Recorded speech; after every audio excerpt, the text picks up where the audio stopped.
오늘은 거룩하고 복된 주님의 날입니다. 다 함께 일어나셔서 주기도문 찬양하심으로 하나님께 예배 드리겠습니다.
너희는 여호와 우리 하나님을 높이고 그 성산에서 예배할지어다. 여호와 우리 하나님은 거룩하심이로다. 아멘.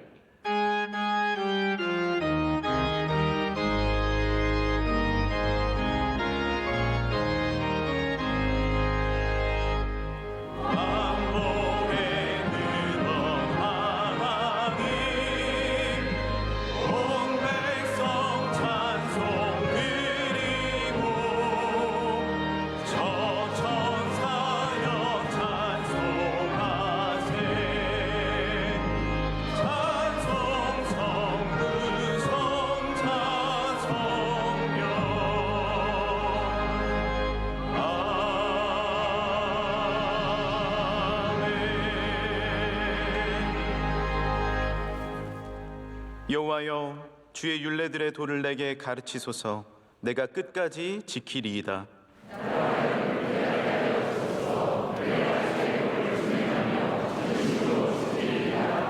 주의 말씀의 맛이 내게 어찌 그리 단지요. 주의 법도들로 말미암아 내가 명철하게 되었으므로 주의 말씀은 내 발의 등이요 내 길의 빛이니이다. 아멘. 이 시간 하나님 앞에 감사와 참회의 기도를 조용히 올려 드리겠습니다.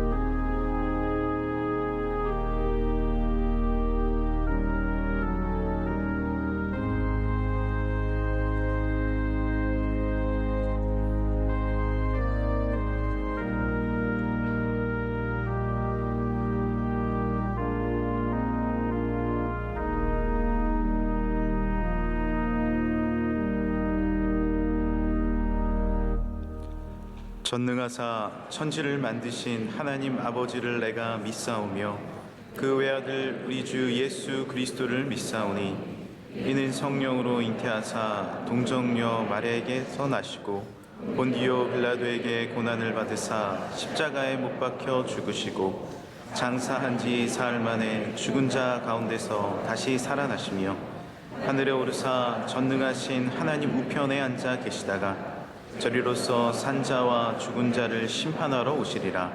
성령을 믿사오며 거룩한 공예와 성도가 서로 교통하는 것과 죄를 사하여 주시는 것과 몸이 다시 사는 것과 영원히 사는 것을 믿사옵나이다. 아멘.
함께 기도하실 때 김철수 장로님께서 기도 인도해 주시겠습니다.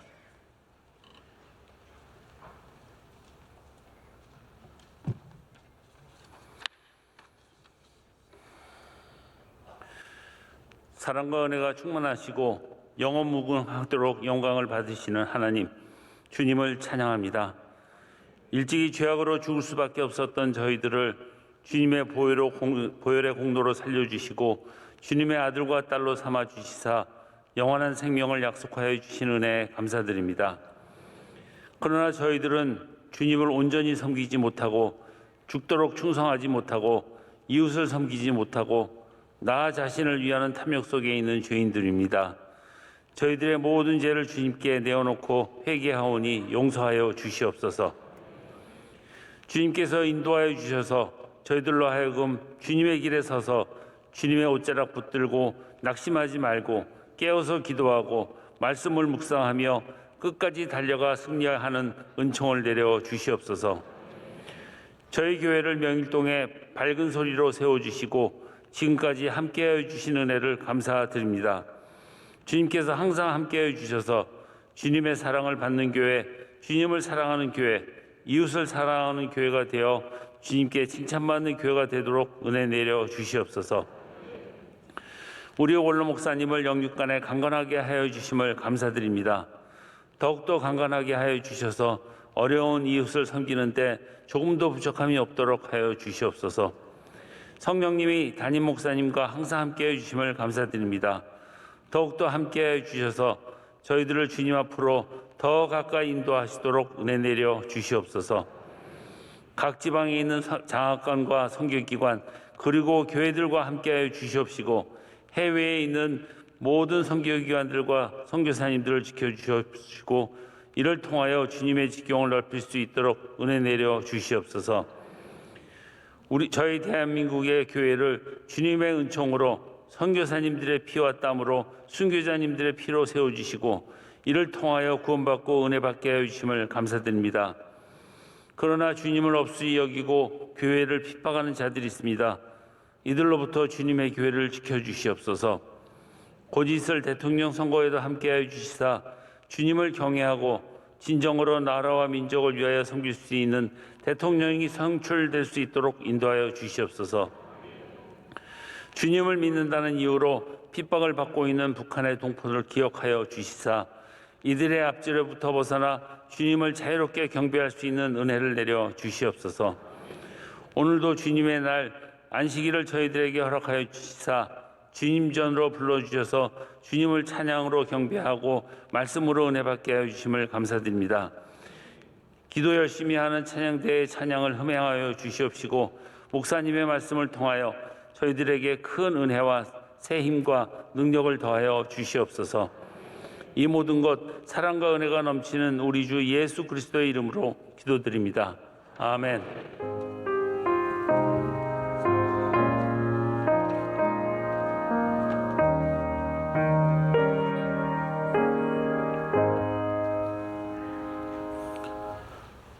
오늘 하나님께서 우리에게 주시는 말씀은 구약성경 열왕기 하 23장 21절에서 25절까지 말씀입니다. 구약성경 603쪽쯤에 있습니다. 열왕기 하 23장 21절에서 25절까지 말씀입니다. 이 말씀을 이준수 서남주 집사님께서 봉독해 주시겠습니다. 왕이 묵 백성에게 명령하여 이르되 이 언약책에 기록된 대로 너희의 하나님 여호와를 위하여 유월절을 지키라 하매 사사가 이스라엘을 다스리던 시대부터 이스라엘 여러 왕의 시대와 유다 여러 왕의 시대에 이렇게 유월절을 지킨 일이 없었더니 요시야 왕 18째 해에 예루살렘에서 여호와 앞에 이 유월절을 지켰더라. 요시야가 또 유다 땅과 예루살렘에 보이는 신접한 자와 점쟁이와 드라빈과 우상과 모든 가증한 것을 다 제거하였으니 이는 대제사장 힐기야가 여호와의 성전에서 발견한 책에 기록된 율법의 말씀을 이루려 함이라. 요시야와 같이 마음을 다하며 뜻을 다하며 힘을 다하여 모세의 모든 율법을 따라 여호와께로 돌이킨 왕은 요시야 전에도 없었고 후에도 그와 같은 자가 없었더라. 아멘. 담임 목사님께서 교회 소식을 전해 주시겠습니다. 복되고 기쁜 주님의 날에 성전에 찾아오신 모든 성도 여러분들, 하나님께서 은혜를 부어주실 줄로 믿습니다. 또 함께 예배드리시는 우리 C채널로 예배드리시고 또 유튜브로 예배드리시는 모든 분들에게도 함께 은혜가 있기를 바랍니다.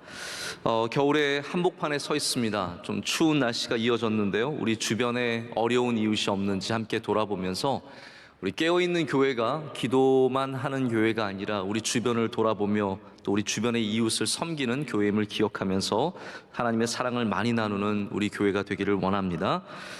우리 앞으로 2주 동안 오늘 저녁과 다음 주일 저녁에는 주일 찬양 예배를 우리 부흥회를 갖습니다. 예전에 우리 부흥회를 많이 가졌었는데 우리가 부흥회란 이름을 정하진 않았지만 부흥과 회복이라는 주제로 우리 강사 목사님 두 분을 모십니다. 그래서 오늘 저녁에는 이용규 선교사님 내려놓음을 쓰시고 기대를 쓰신 선교사님께서 오셔서 말씀을 전하시고요. 다음 주일에는 지난번에 오시려고 했지만 우리 코로나 때문에 취소된 말씀 전하시는 계획이 있으셨던 김병삼 목사님께서 말씀을 전하십니다. 여러분께서 많이 기대하시고 또 기도하시면서 예배를 준비해 주시면 감사하겠습니다.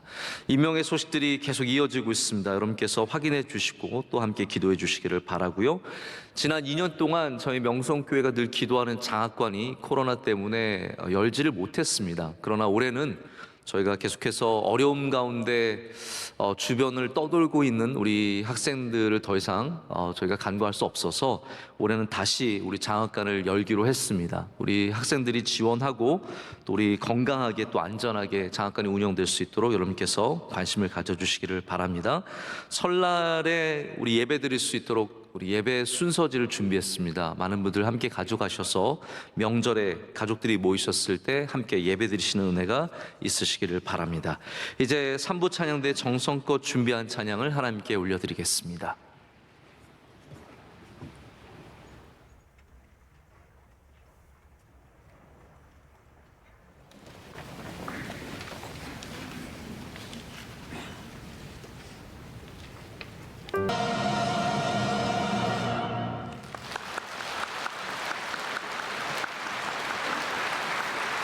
이제 말씀으로 은혜 받는 시간입니다.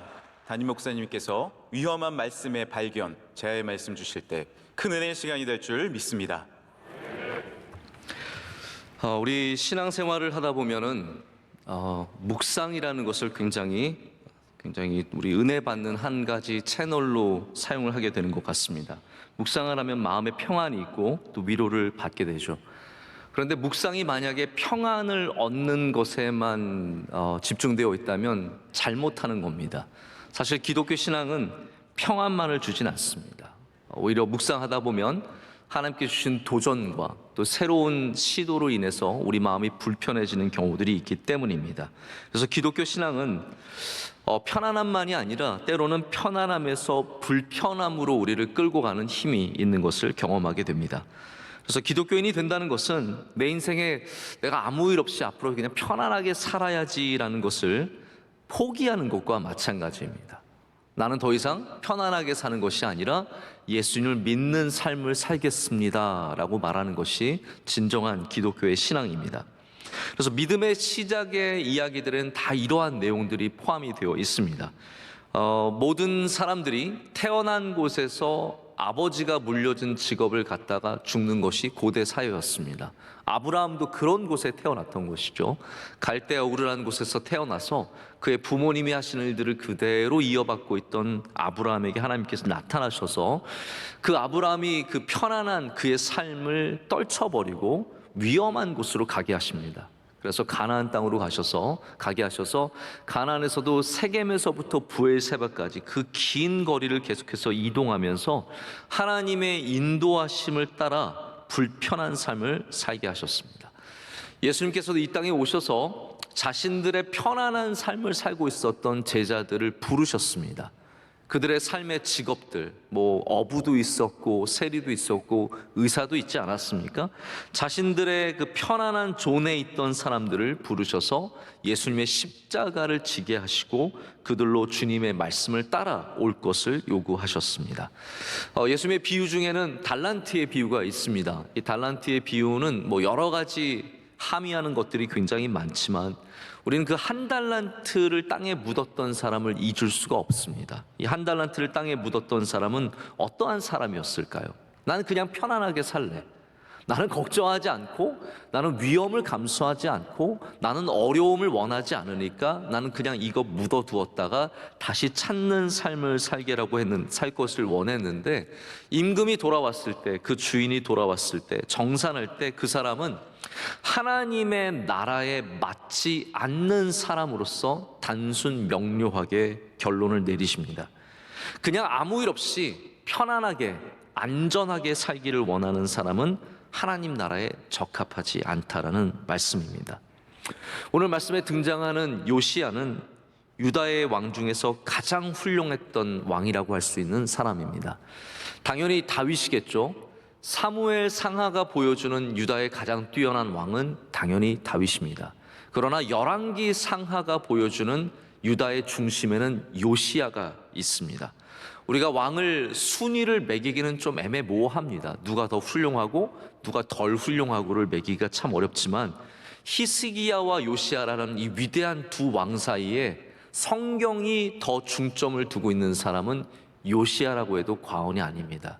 우리는 히스기야가 낳은 사건을 통해서 굉장히 히스기야를 귀하게 보고 또 히스기야도 온전한 종교개혁을 일으켰지만 정말로 성경이 위대한 종교개혁가로서 하나님의 말씀을 지킨 사람으로서 보여주는 사람은 제시하는 사람은 요시야입니다. 그래서 열왕기 하에는 히스기야가 유월절을 섬긴 이야기가 나오지 않습니다. 역대 하에는 히스기야가 유월절을 다시 재건하고 그리고 유월절을 섬긴 이야기가 나오고 요시야도 섬긴 이야기가 나옵니다. 하지만 열왕기 하는 요시야만이 유월절을 재건한 사람으로 제시를 하고 있습니다. 요시야는 하나님의 말씀이 사라졌던 시대를 살았던 굉장히 어떻게 보면 불행한 시작을 한 사람입니다. 우리 보통 모태신앙을 가진 사람이 더 훌륭한 믿음을 가질 것이라는 생각을 하지 않습니까? 그러나 우리 주변만 봐도, 우리 교회만 봐도 그렇습니다. 모태신앙이 아닌 분들이 굉장히 헌신된, 그리고 하나님을 향한 온전한 믿음을 가지신 분들이 참 많이 계십니다. 요시야는 부모님을 잘 만난 사람은 아니에요. 그의 할아버지였던 므낫세는 우상 숭배로 유명한 왕이었습니다. 아주 우상을 많이 세우고 나중에 요시야가 할아버지가 만들었던 그 모든 우상들을 불태우고 빻아서 기드론 시내에 버리는 장면도 나오게 되는데요. 할아버지는 우상 숭배를 열심히 했던 사람입니다. 아버지는 아몬이었습니다. 므낫세가 죽고 아몬이 왕권을 이어받는데 22살에 왕이 되었습니다. 그러나 그도 똑같이 므낫세와 같이 그 악한 우상들을 섬겼죠. 그러다 2년 뒤에 그의 신복들이 반란을 일으켜서 이 아몬을 암살합니다. 그래서 8살의 나이에 요시야가 이 어린 나이에 이스라엘의 왕권을 이어받아서 왕이 되었습니다. 여러분, 8살의 나이에 왕이 되면 얼마나 잘할 수 있을까요? 그래서 성경에는 요시야가 왕이 되는 순간에 그의 어머니의 이름을 바로 소개합니다. 그의 어머니는 여디다요 보스닷 아다야의 딸이었습니다.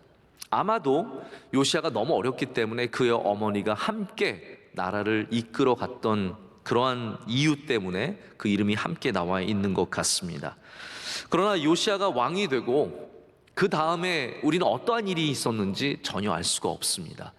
성경학자들은 이렇게 짐작해 보는 것이 여러 가지가 있습니다. 그 중에 하나는 이스라엘을 강력하게 조고 있었던 이 시리아의 왕권이 무너지면서 이스라엘이 잠시 시리아로부터 좀 벗어나서 자유를 누렸던 시기가 요시야가 12살 되던 해다라고 그렇게 얘기를 하고요. 또 더 나아가서는 요시야에게 이 아버지를 암살한 신복들, 아마 히스기야의 신앙을 이어받았던 이 신복들이 이 요시야에게 신앙을 가르쳐줘서 이 사람은 좀 다르게 신앙으로 성장했을 거라는 그런 짐작도 해봅니다. 어쨌든 오늘 말씀은 그가 18째 되던 해, 다시 말해서 26살 되던 해에 놀라운 일이 일어났다는 것을 우리에게 보여주고 있습니다. 여러분이 이제 마음껏 날개를 필 수 있을 때에 여러분 무엇은 일로 그 일을 시작하겠습니까? 성경이 기록하는 요시야가 가장 먼저 했던 일은 다른 것이 아닙니다. 그가 그토록 사랑했던 하나님의 여호와의 성전을 고치는 것에서 그의 사역을 시작하게 됩니다. 우리 이것만 봐도 요시야가 정말로 하나님을 사랑했던 사람임을 알 수 있습니다. 그런데 성전을 수리했지만 진짜 복은 뭐였냐면요, 아름다운 성전을 갖게 된 것이 아니었습니다. 자, 보십시오. 솔로몬이 성전을 참 아름답게 지었지만 그 아름다운 성전을 지은 솔로몬이 흰놈의 골짜기에 가서 엉뚱한 신에게, 하나님이 경멸하는 신에게 제사 지냈던 것을 생각해 본다면 성전이 아름답다고 우리 신앙이 아름다운 것은 아니라는 것을 우리가 알 수 있죠. 요시야는 성전의 어떤 무너진 부분들, 또 오래되어서 보수가 필요한 부분들을 안타깝게 여겼기 때문에 서기관 사반을 시켜서, 이 서기관도 굉장히 중요한 역할을 합니다. 이 사반의 이름은 여러분 한번 기억해 두시는 것이 좋아요. 사반의 자녀들이 여러 명이 있는데 그 모든 자녀들이 나중에 유다의 마지막 때에 예레미야를 붙잡아주고 선지자들을 숨겨주고 굉장히 중요한 역할을 많이 하는 사람들이 됩니다. 그 사람이 가서 대제사장 힐기야로 이 성전을 수리한 일을 감독하게 하고 이 모든 일들을 감당할 때 하나님께서 주신 은혜가 있어요. 그러니까 우리가 성전을 사랑하면은 주시는 또 다른 은혜가 있습니다. 그게 뭐냐 하면 하나님께서 대제사장 힐기야로 말미암아 하나님의 말씀을 발견하게 하십니다. 여러분, 진짜 은혜는 무엇이었을까요? 성전을 고치는 것이었을까요? 아니면 말씀을 받는 것이었을까요? 저는 성전을 고치기를 원했던 그 요시야의 중심을 보신 하나님께서 얘한테는 내가 나의 말씀을 줘도 되겠구나, 나를 이렇게 사랑하는 사람이라면 내가 말씀을 맡겨도 되겠구나라는 그런 마음을 가지신 것은 아닌가 생각을 해보게 됩니다. 그래서 요시야는 하나님의 말씀을 발견하는 은혜를 누리게 되죠. 여러분, 우리도 좋은 집에 살기를 원하고 깨끗한 집, 좋은 가구들, 요즘에 가구들이나 인테리어, 우리 이런 것들에 얼마나 많은 관심이 있습니까? 그러나 아무리 아름다워도 가정이 행복하지 않으면 무슨 의미가 있겠습니까? 성전이 기가 막히게 아름답고 보석으로 치장을 하고 금은을 발라놔도 거기에 하나님의 말씀이 없다면 그 성전이 무슨 의미를 갖고 있겠습니까? 하나님은 그래서 요시야에게 말씀을 주십니다. 근데 이 말씀이 그냥 너 좋다, 너 사랑한다 그런 것으로 끝나는 말씀은 아니었습니다. 요시야에게 이 말씀이 임해지는 순간부터 요시야는 굉장한 소용돌이 속으로 빨려 들어가게 됩니다. 왜냐하면 이 말씀을 받은 다음에는 견딜 수 없이 말씀을 이루고자 하는 성령의 감동하심을 하나님께서 주셨기 때문입니다. 그래서 오늘 말씀을 보면은 하나님의 말씀을 이루려고 이 모든 일을 했다라는 것을 기록을 하고 있습니다. 잠시 이 점을 좀 짚고 넘어가야 될 것 같아요. 우리는 당연히 유대인들이 하나님의 말씀을 늘 읽고 늘 기억하며 그렇게 살았을 것 같지만 성경의 역사를 보면 그렇지 않았다는 것을 알 수 있습니다. 오늘 말씀이 우리에게 가르쳐 주는 것이 무엇입니까? 한동안 그것이 얼마나 긴지를 우리는 알 수 없습니다. 100년이었는지 200년이었는지 혹은 50년이었는지 70년인지 알 수는 없지만 하나님의 말씀이 사라졌던 거예요. 하나님의 말씀을 읽지 않았고 하나님의 말씀을 알지 못했고 하나님의 말씀을 듣지 못하는 시기를 한동안 보냈던 겁니다. 그리고 그 하나님의 말씀을 알지 못했기 때문에 성전에 가서 제사는 드렸을지 모르겠지만 하나님의 말씀을 모르고 사람들이 살았던 것입니다. 우리가 살아가는 이 시대는 원하기만 하면은 풍성한 하나님의 말씀을 누릴 수 있는 시대입니다. 그래서 뭐 자료들도 많고요, 연구된 것도 많고 교재도 참 많습니다. 우리가 원하기만 하면은 하나님의 말씀을 풍성하게 공부할 수 있고 누릴 수 있습니다. 근데 요시야 시대 때와 별반 다르지 않은 똑같은 것이 있어요. 만약에 우리가 이렇게 풍성한, 외적으로는 말씀이 풍성한 시대를 살아가고 있지만 정작 하나님의 말씀에 관심이 없고 하나님의 말씀을 듣지 않고 하나님의 말씀을 읽지 않는다면 우리는 말씀을 잃어버린 요시야 시대와 다를 바가 하나도 없습니다. 말씀이 있을 뿐이지 듣지 않는다면 하나님의 말씀은 잃어버려진 것과 똑같다라는 말입니다. 그런 시대에 하나님께서 요시야에게 말씀을 주시는 거죠. 여러분, 우리 바라기는요, 외적으로는 말씀이 풍성하지만 그런 것으로 만족하지 않고 우리 안에 하나님의 말씀이 있기를 간절히 소망해 봅니다. 그 시대가 복이 있는 시대고 그 시대가 회복의 능력이 있는 시대입니다. 그런데 그 말씀을 발견한 것이 그냥 좋은 일만은 아니에요. 왜냐하면 요시야에겐 지금부터 굉장히 위험한 일들이 앞에 주어졌기 때문입니다. 그래서 말씀을 발견하는 은혜는 그냥 평안만을 누리는 은혜는 아니라는 거예요. 말씀을 발견하는 은혜는 위험성을 갖고 있는 은혜입니다. 여러분, 위험한 거 좋아하십니까? 저는 위험한 걸 별로 좋아하지 않습니다. 저는 그래서 약간 걱정도 많아요. 항상 우리 교회 시설물들 보면서 걱정도 하게 되고, 저는 운전도 위험하게 하지 않습니다. 운전도 가능하면 안전하게 하고, 고속도로에서 저는 과속을 안 합니다. 뭐 해도 저 사람 미쳤나 봐, 이 정도는 안 합니다. 적당한 수준으로 합니다. 고속도로에서 진짜 과속하시는 분은 원로 목사님이세요. 따라가기 힘들 정도로 가버리십니다. 제가 대학교 때 스쿠버 다이빙을 상급자 프로그램까지 했는데 많은 분들이 스쿠버 다이빙 위험하지 않느냐라고 말씀하시는데 제가 그걸 한 이유가 있어요. 저는 위험한 거 안 한다고 했잖아요. 우리 교관 선생님이 뭐라고 말씀하시냐면 스쿠버 다이빙을 하다가 다칠 위험성은 볼링을 하다가 다칠 위험성보다 낮다. 저는 지금 생각해보면 그거 믿을 만한 얘기인가? 라는 생각이 드는데 실제로 그렇다고 얘기를 하시니까 저는 그때 그분 이제 이야기를 믿고 스쿠버 다이빙을 계속해서 했던 거죠. 그러나 저는 정말 위험한 스포츠는 잘 이해가 안 가요. 뭐 비행기에서 뛰어내리는 거? 그러고 그런 이상한 짓을 왜 합니까? 그럼 편안하게 사세요. 안전하게 사세요. 할렐루야. 안전하게 사시는 것이 좋습니다. 그러나 믿음은 우리에게 또 다른 위험으로 나가게 하는 부분들이 있습니다.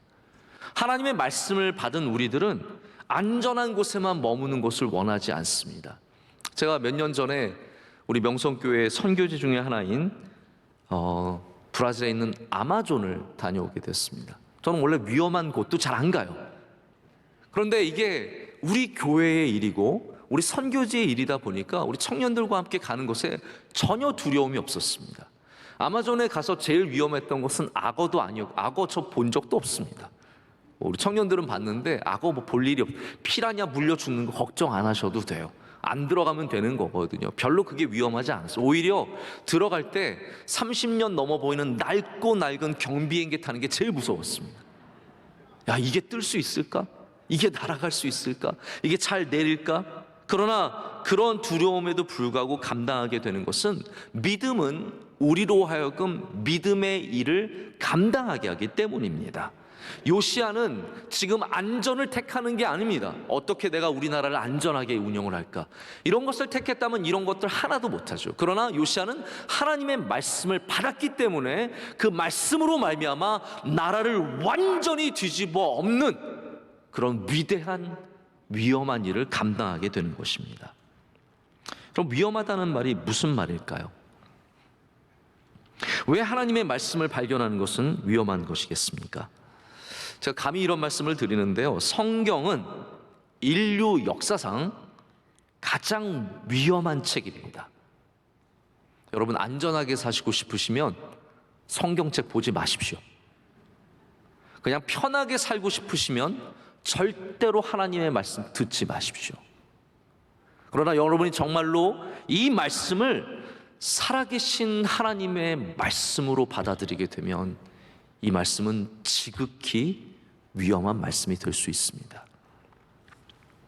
요시야는 하나님의 말씀을 발견한 뒤에 이 말씀이 이제 hil기야로부터 여선지자 훌다에게로 넘어가고, 여선지자 훌다가 이 말씀을 요시야에게 전하게 됩니다.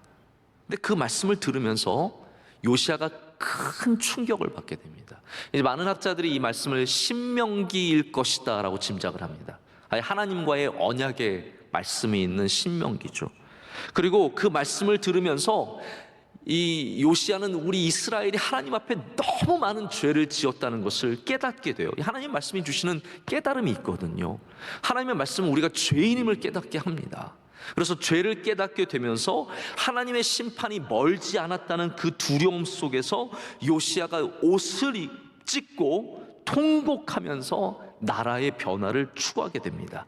그래서 지금까지 26살 될 때까지 가만히 두고 보았던 모든 우상들을 풀 스케일로 완전히 전적으로 다 없애는 우상 척결 작전을 펼칩니다. 여러분, 열왕기 상하를 읽어보신 분들은 아실 거예요. 왕들을 얘기할 때 항상 칭찬하는 부분이 뭐냐 하면 우상을 없앴더라 예요. 그런데 이게 있어요. 단 한 명도 완전히 우상을 없앤 사람은 없었습니다.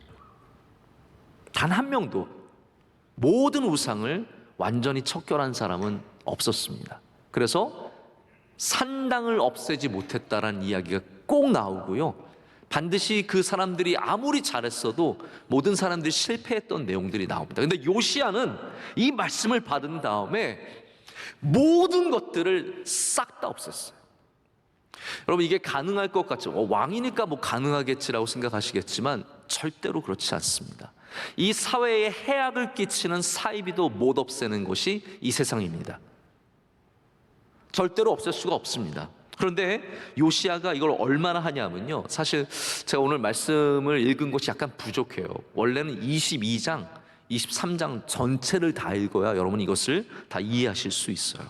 얼마나 없애냐면, 바알은 원래 부수는 우상이에요. 바알은 부수는 것이고, 아세라 계통은 불태우는 우상이에요. 나무로 지어졌기 때문에 바알을 부수고 아세라 상을 전부 다 불태워서, 불태우는 것으로 끝나지 않아요. 빻아요.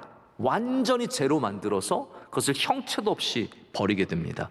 하나님께서 가장 경멸하셨던 몰렉을 섬기는 이 흰놈의 골짜기에 있는 도벳 사당을 무너뜨립니다. 그리고 할아버지 므낫세가 세운 수많은 우상들을 다 빻아서 기드론 시내에 흘려보냅니다. 이거는 죄를 뿌리는 정도가 아니라 흘려보내서 흔적도 안 남게 하는 거예요. 그리고 누구도 하지 못했던, 무엇보다 누구도 하지 못했던 산당을 없앱니다. 여러분, 산당은 원래 이스라엘에서 여호와를 섬기던, 성전 시대 전에 여호와를 섬기던 역할을 감당합니다. 그러나 성전 중심의 이스라엘이 되면서 산당은 전부 다 우상을 섬기는 곳으로 완전히 변절하게 돼요. 이 산당이 문제가 많은 거거든요. 근데 아무도 없애지 못했던 이 산당을 요시야가 완전히 없애야 돼요. 완전한 성공적인 종교 개혁을 누가 하게 되느냐? 바로 말씀을 발견하는 은혜를 받았던 요시야가 하게 됩니다. 말씀을 받고 편하게 사는 방법도 있습니다. 그냥 좀 무시하고 그냥 그러려니 하고 또 그냥 적당한 정도로 얼마나 많이 할 수 있겠습니까? 그러나 요시야는 이 말씀을 받은 다음에 가장 위험한 길로 걸어가게 되는 거죠. 모든 것들을 없애고 하나님 앞에 바로 서는 일을 선택하게 됩니다. 제가 말하는 위험은 바로 이러한 위험의 모습입니다. 우리나라 역사에도 그런 일들이 있습니다. 선비 할아버지가 동네에서 하는 부흥회를 가시는 거예요. 부흥회를 다녀오신 다음에 성령을 받으셔서 집에 오시자마자, 야, 오늘부터는 우리 제사 안 지낸다. 그래서 교회 다녀오시자마자 모든 제사의 도구들을 다 꺼내서 버려버립니다. 그런 믿음의 선조들의 이야기가 얼마나 많습니까?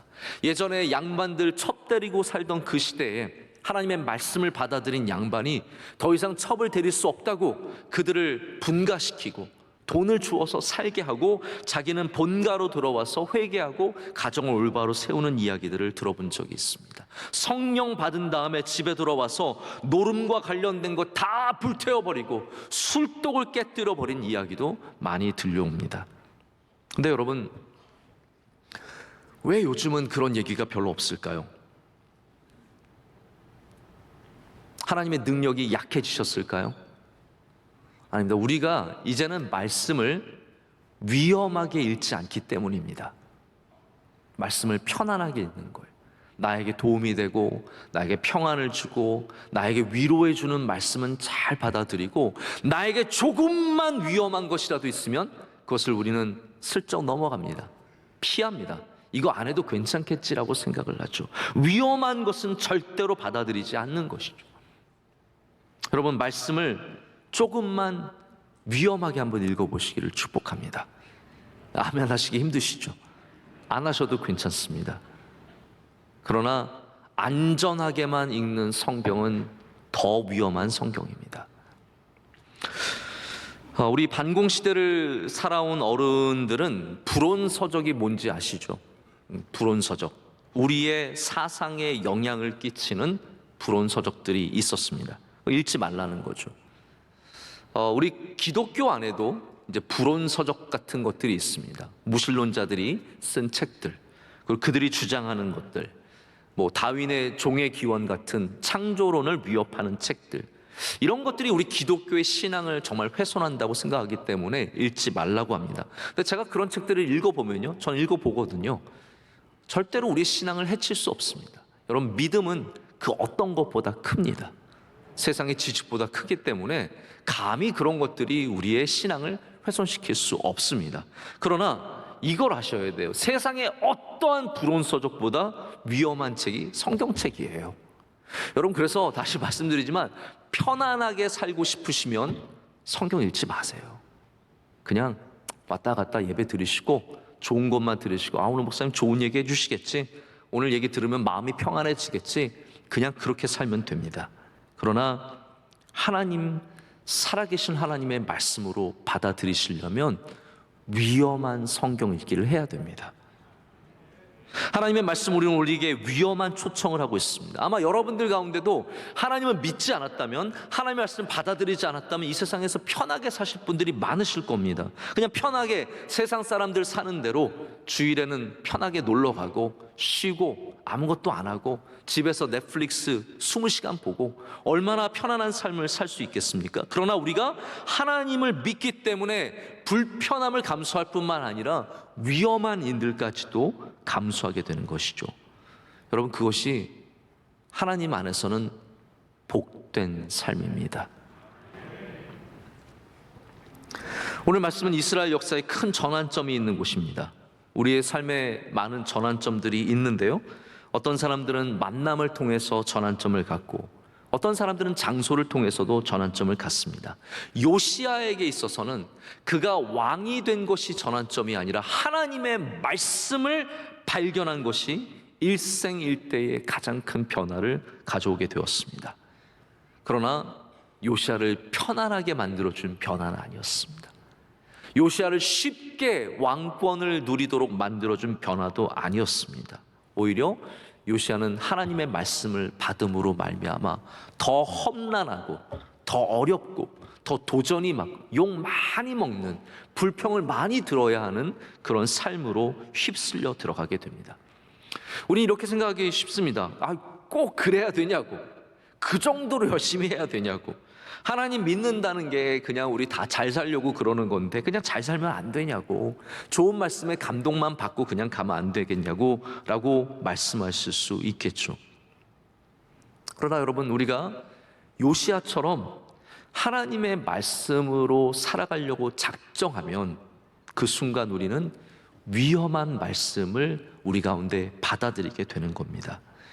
여러분, 하나님의 말씀은 절대로 우리를 편하게 살게 하지 못합니다.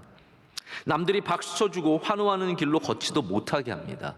다만 하나님의 말씀은 우리로 생명의 길을 걷게 하고 진리의 길을 걷게 하고 위험과 환난과 비난 속에서도 고난 속에서도 그 길을 지키게 하는 믿음의 힘을 허락합니다. 여러분, 오늘 이 위험한 말씀 계속 들으시겠습니까? 네. 듣기 싫어. 이제는 원치 않으시면 귀 막고 주무세요. 편하게 사시려면 말씀을 듣지 마세요. 내 마음대로 살려면 말씀 듣지 않는 것이 훨씬 더 좋습니다. 예수님은 여러분 어떤 분이십니까? 예수님은 선하고 아름다우시죠. 그러나 예수님은 절대로 안전한 분은 아닙니다. 예수님을 따라오라고 말씀하셨을 때 안전하기 때문에 나를 따라오라고 하지 않으셨습니다. 쉼이 있다고는 말씀하셨지만 안전하다고는 말씀하지 않으셨습니다. C.S. 루이스가 쓴 나니아 연대기라는 책이 있죠.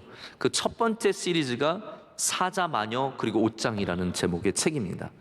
영화를 보신 분들도 계실 거고 책을 읽으신 분들도 계실 건데, 이게 동화 같은 소설이기 때문에 아이들이 읽어도 참 좋은 내용이에요. 근데 이 소설은 완벽하게 기독교 세계관을 품어낸 책입니다. 이 안에는 예수 그리스도의 구원의 역사와 우리 이 땅을 살아가는, 이 땅에서 영적인 싸움을 하고 있는 우리들의 이야기가 아주 풍유적으로 담겨져 있습니다. 여기에는 사자가 한 명 있어요. 사자 한 명이 아니죠, 한 마리. 네, 한 명이에요. 왜냐하면 인격이거든요. 사자는 예수님을 상징합니다. 사자의 이름은 아슬란이에요. 그리고 거기 나오는 아이들, 남매들이 있는데 그 중에 수잔이라는 아이가 있습니다. 수잔이 아슬란을 만나게 됐어요.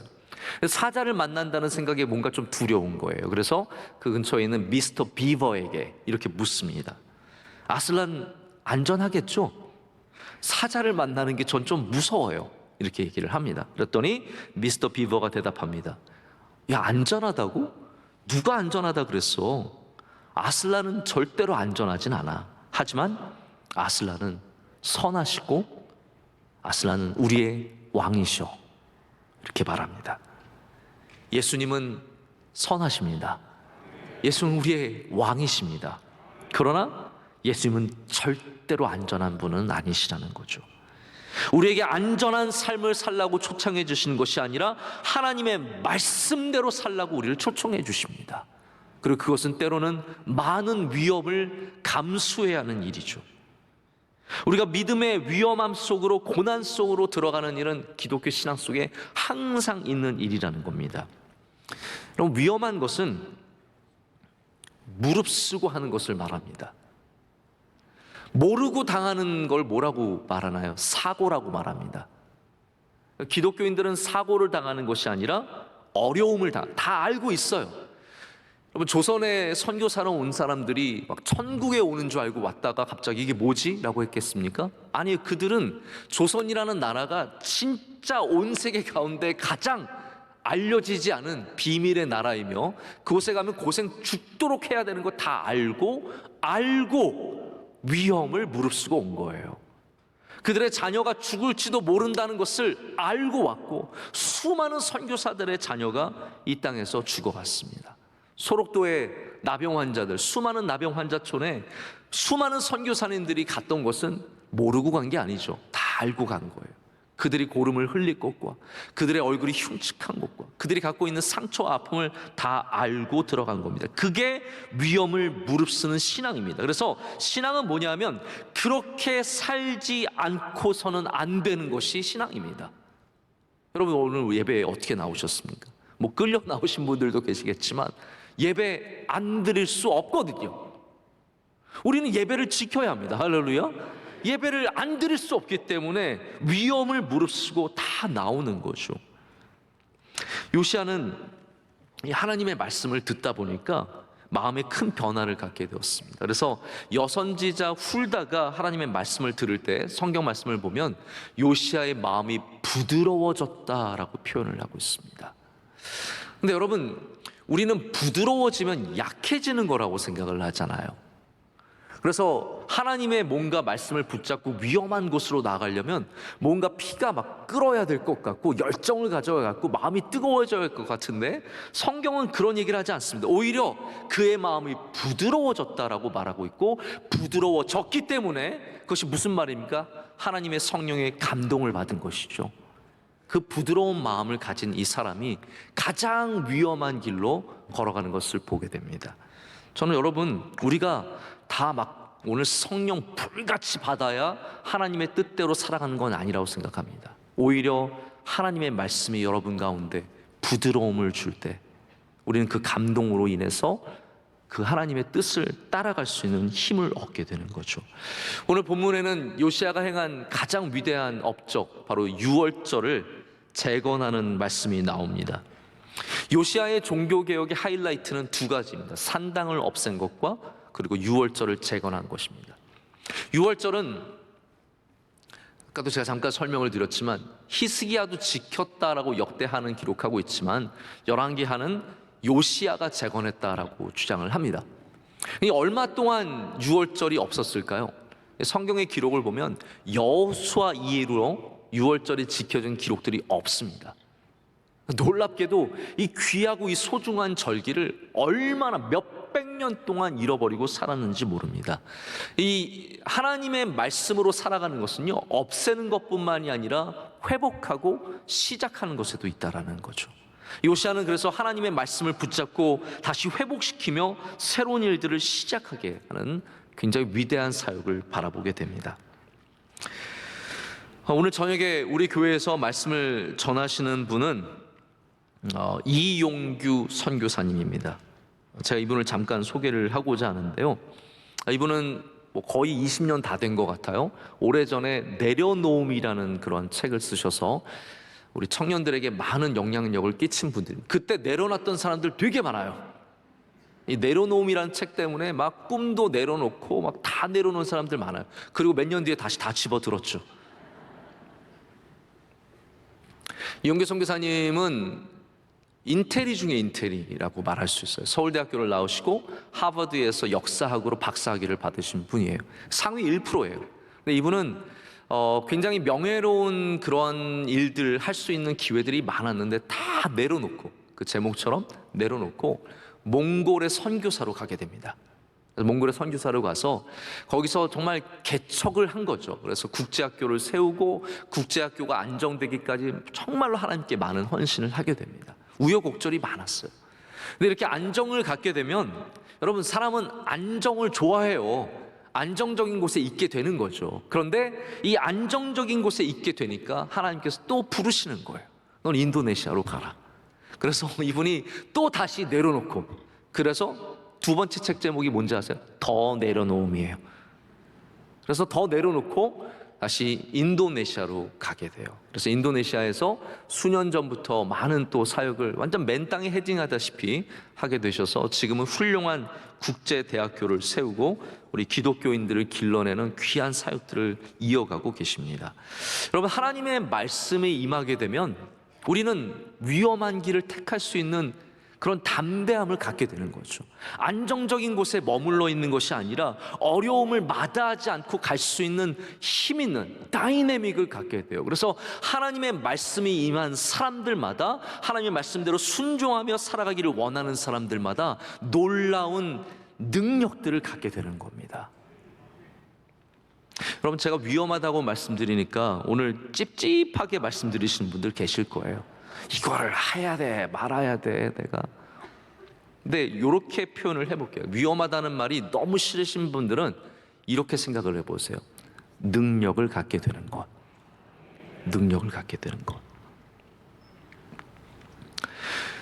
신약성경의 삭개오의 이야기는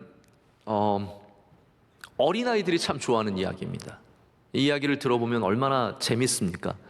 키가 작다는 것도 재밌고, 또 키가 작아서 예수님 보고 싶은데 못 봐서 나무 위로 올라갔다는 거, 이 이야기만으로도 이야기가 너무 풍성한 거예요. 근데 사실 삭개오의 이야기는 우리 어른들을 향한 이야기예요. 왜냐하면 삭개오의 진짜 이야기는 예수님을 만난 다음부터예요. 작은 사람이 나무가에 올라갔다는 것은 우리의 관심을 끄는 이야기지만, 삭개오의 집에 예수님께서 내가 너희 집에 유하야겠다라고 해서 그곳에 가시는 순간부터 진짜 이야기가 거기서 시작이 되는 거예요. 하나님의 살아계신 말씀, 예수 그리스도, 할렐루야. 예수님은 살아계신 말씀이 육신이 되신 것이기 때문에 말씀을 만나는 거예요. 그 말씀이신 예수님을 만난 다음에 삭개오가 무슨 고백을 합니다. 지금까지 편안하게 살았어요. 지금까지 떵떵거리며 살았어요. 그런 삭개오가 예수님 앞에 완전히 무너집니다. 이제는 어렵게 살겠다는 거예요. 이제는 힘들게 살겠다는 겁니다. 내가 남에게 착취한 것과 남에게 빼앗은 것이 있으면 다 갚아주고, 2배로 4배로 갚아주고, 이제는 내가 예수님 따라가는 삶을 살겠습니다. 여러분, 이게 말씀을 만나는 사람이 누리는 위험한 길입니다. 삭개오는 어떤 마음이었을까요? 예수님을 만난 다음에 나 그렇게 살지 않으면 안 될 것 같은 마음이었겠죠. 지금까지는 그렇게 살지 않아도 됐어요. 그냥 적당히 살고 편안하게 살아도 됐어요. 그러나 정말로 예수님을 만난 다음에, 하나님의 말씀을 만난 다음에는 나는 저렇게 살지 않고서는 안 되겠는 거예요. 다 갚아주고 다 돌려주고, 내가 가난해질지라도, 내가 부족해질지라도 그것이 훨씬 더 복된 삶이라는 것을 알기 때문에 그 길로 가게 된 것입니다. 말씀을 맺겠습니다. 여러분, 오늘 우리에게 주시는 말씀에 여러분 어떻게 반응하시겠습니까? 우리 교회는 이 말씀에 어떻게 반응해야겠습니까? 그냥 계속해서 편안하게 살기만 원하시겠습니까?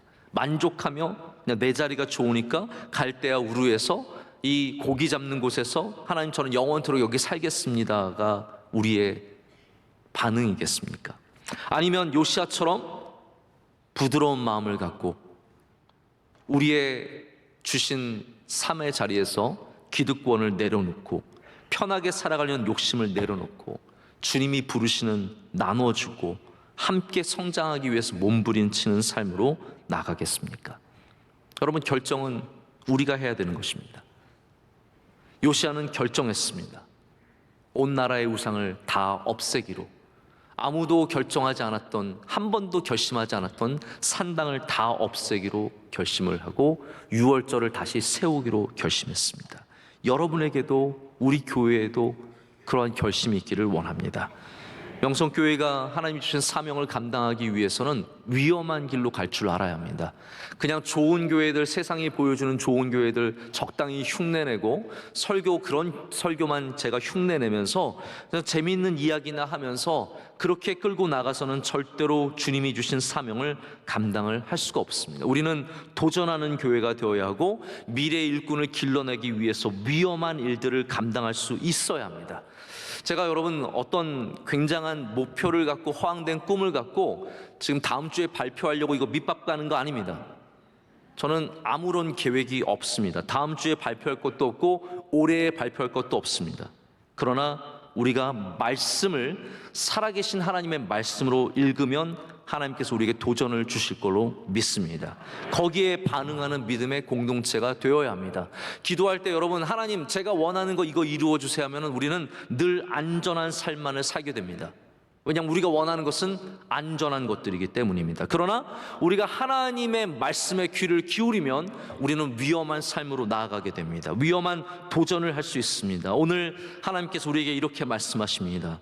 내 뜻대로 살아보지 않겠느냐고 물어보십니다. 이 위험한 말씀을 듣고 주님의 뜻대로 발걸음을 내딛는 저와 여러분이 되기를 간절히 소망합니다. 기도하시겠습니다. 하나님 아버지, 감사합니다. 오늘 주님이 주신 말씀을 굳게 붙잡습니다. 주님이 말씀하신 대로 살아갈 수 있는 힘과 용기를 우리의 가운데 성령의 감동으로 허락하여 주시옵소서. 예수님의 이름으로 기도드립니다. 아멘. 주신 말씀을 생각하시면서 찬송가 455장 1절, 2절, 4절 찬양하실 때 준비하신 예물을 드리고 새신자 등록하는 시간을 갖겠습니다.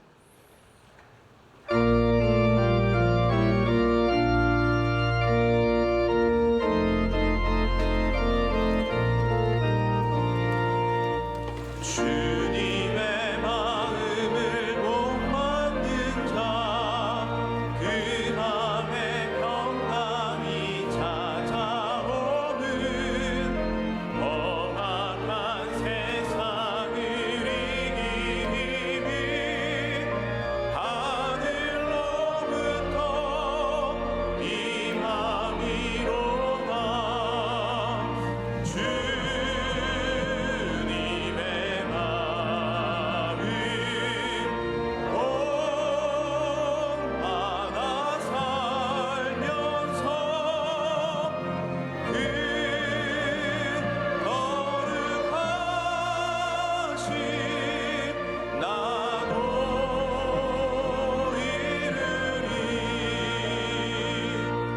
주 모습 내 눈에 안 보이며 그 음성 내 귀에 안 들려도 내 영혼 날마다 주를 만나 신령한 말씀 늘 배우도다.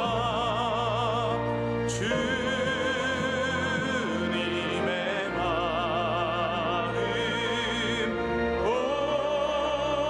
곳마다 살면서 그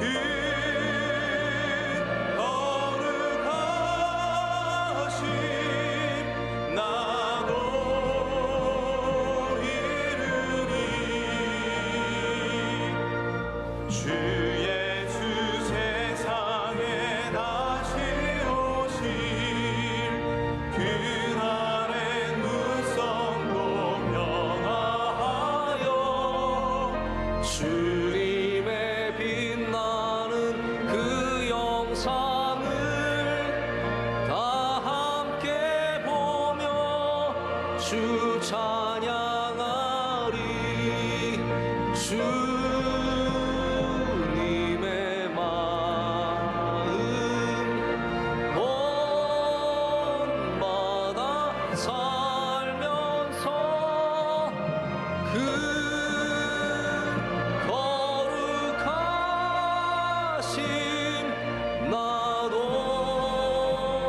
이루리.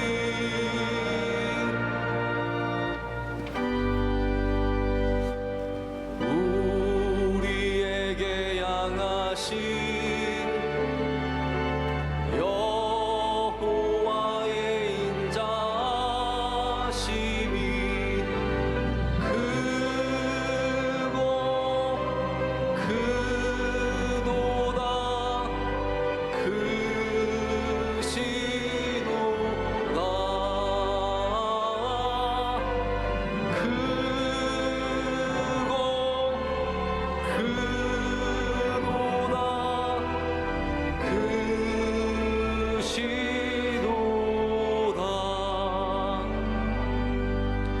은혜가 풍성하신 하나님 아버지, 오늘도 주의 백성들을 주의 품 안으로 모아주시니 감사합니다. 주님 앞에서 우리의 모든 우상들을 다 깨고 부수고 주님 앞에 회개하며 나아갑니다. 하나님, 우리의 모든 연약함을 용서하여 주시옵소서. 깨끗게 하시고 보혈로 씻어 주실 줄로 믿습니다. 이 시간 주님께 올려드리는 감사와 기쁨의 예물을 기뻐 받아 주시옵소서. 드리는 모든 손길들 위해 주의 복을 부어 주시옵소서. 가정이 형통하게 하시고 기업이 잘 되게 하여 주시오며 하나님이 주시는 복이 우리 삶 가운데 넘쳐날 줄로 믿습니다. 우리 성도들이 편안하고 안전한 삶을 내려놓고 주의 말씀을 붙잡고 순종하는 삶을, 말씀의 능력을 누리는 삶을 살게 하여 주시옵소서. 이 땅의 모든 우상들이 제해지게 하여 주시오며 하나님의 나라가 서게 하여 주시오며 주님의 뜻이 이루어지게 하여 주시옵소서. 대한민국 위에 은혜 내려 주시옵소서. 하나님, 온 세계 교회와 함께하여 주시며 우리 한국 교회 위에도 은혜를 내려 주시옵소서. 하나님, 정말 작고 연약한 우리 명성교회 주의 장중에 붙잡아 주시며 모든 선교지마다 선교 사역마다 주의 은혜가 임할 줄로 믿습니다. 하나님, 원로 목사님의 귀한 선교 사역 함께하여 주시옵고 날마다 새 힘과 능력을 더하여 주시옵소서. 우리 선교사님들을 눈동자처럼 지켜 보호하여 주실 줄로 믿습니다. 삼부 예배를 섬기는 주님의 귀한 종들이 있습니다. 기도하신 장로님에게 하나님께서 능력의 옷을 입혀 주시오며 갑절의 은혜를 그 가정에도 더하여 주시옵소서. 성경 봉독한 믿음의 가정이 있습니다. 하나님, 형통케 하여 주시고 주의 복이 넘쳐나게 하여 주시옵소서. 찬양대의 찬양을 기뻐 받아 주시며 모든 예배 회원들의 헌신과 하나님 모든 부서들의 헌신을 다 기뻐 받아 주시옵소서. 우리 교회가 성령 충만한 교회가 되며 하나님 맡겨주신 사명을 넉넉히 감당하는 교회가 되게 하여 주시옵소서. 등록하신 분들이 있습니다. 교회에 깊이 뿌리 내리게 하여 주시오며 겨울에도 꽃이 피는 귀한 인생들이 다 되게 하여 주시옵소서. 모든 것을 감사드리며 예수 그리스도의 이름으로 기도드립니다. 아멘.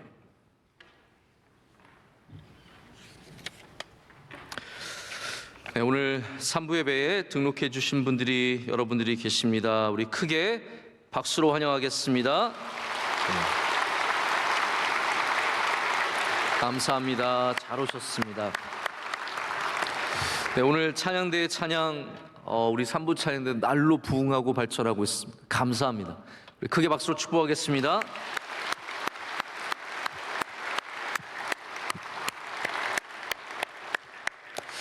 네, 오늘 옆에 분들과 인사를 하실 때는요, 좀 오늘 한번 위험한 인사를 해보고 싶습니다. 원래 위험한 인사는 이런 거예요. 몇 살이세요? 뭐 몇 킬로 나가세요? 뭐 이런 거는 굉장히 위험한 인사죠. 그러나 오늘 위험한 인사는 뭐냐면요, 말씀의 은혜 많이 받으세요입니다. 말씀의 은혜 많이 받으시면 하나님께서 여러분에게 은혜를 더하실 줄로 믿습니다. 우리 서로 위험한 인사 하겠습니다. 말씀의 은혜 많이 받으세요. 네, 말씀의 은혜 많이 받으세요. 네, 말씀의 은혜 많이 받으시기를 축복합니다.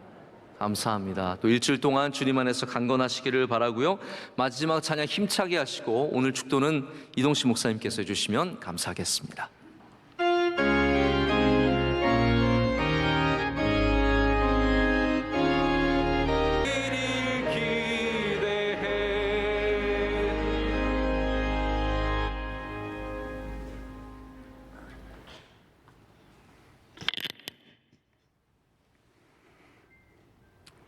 말씀으로 우리 가운데 임재하신 예수 그리스도의 은혜와 아들도 아끼지 아니하시고 이 죄 많은 세상에 보내주신 하나님 아버지의 만극하신 사랑과 시시때때로 우리에게 성령의 감동으로 말씀을 듣고 읽고 볼 때에 깨닫도록 역사하시는 은총이 오늘도 요시야 왕처럼 말씀 안에서 새롭게 출발하며 새로운 삶을 이어가고자 원하는 명성교회 성도들 외와 이민족 외 온 인류들 외 이제로부터 영원 무궁토록 함께 계시기를